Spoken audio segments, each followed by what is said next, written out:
ভেতরে কথা কিছু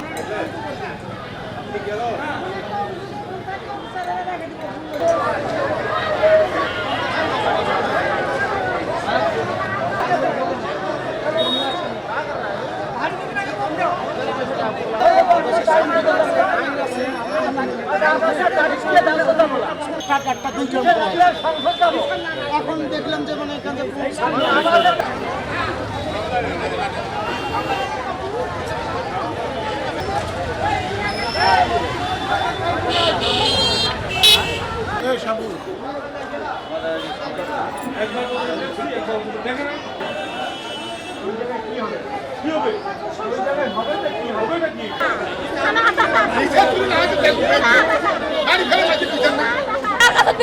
আমরা গরিব আমার বিচার নাই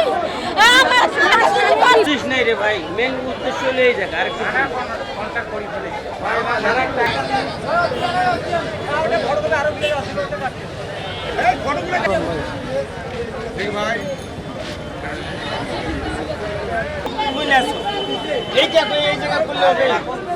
সারাদিন করছিলি তুই কান্দে না, এটা গতকালকে ওনারা আসছিল এই বিকেলবেলা এজাহার একটা নিয়ে আসছিল। এজাহারে কিছু ত্রুটি ছিল, যেমন ঘর পোড়া গেছে, কিছু ক্ষয়ক্ষতি দেখানো হয়েছে, ক্ষতির পরিমাণগুলো এজাহার উল্লেখ নেই। এটা বলা হয়েছিল যে ক্ষতির পরিমাণ উল্লেখ নাই, কিছু ত্রুটি আছে, সংশোধন করে দেন। বলছে না, আমরা এজাহারে যা আছে আমরা উকিল দিয়ে লেখাইছি, এটাই আমরা এটা কোনো পরিবর্তন করব না বলে ওনারা এখান থেকে বললো যে আমরা কোর্টে মামলা করবো। বলছে না, আমরা এখানে কারেকশন করাই দিই নিজেরাই। বলছেন না, যাই হোক, সকালবেলা আমরা আবার ওদেরকে ফোন দেওয়া হইলো সকাল 9টার দিকে যে আপনি আসেন, আমরা মামলাটা করাই দিচ্ছি।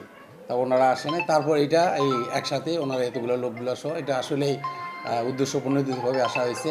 এটা কোনো বিলম্বের কোনো কিছু নেই। অলরেডি আমরা মামলা এই যে এজাহার কিছুক্ষণ আগে পেলাম, মামলা আমাদের রেকর্ড হয়ে গেছে। আমরা এই কিছুক্ষণের মধ্যে ওদের কপি দিয়ে দেব এবং এটা তদন্ত সাপেক্ষে প্রয়োজনীয় ব্যবস্থা গ্রহণ করা হবে। না, এটা এই অভিযোগের কোনো ভিত্তি নাই। এটা তারাই ওই ব্যস্ত ছিল, চিকিৎসার কাজে ঢাকাতে ব্যস্ত ছিল। তাদেরকে একাধিকবার ফোন দেওয়া হয়েছে, কেউ বাড়িতে ছিল না, তারা ঢাকায় গেছিল।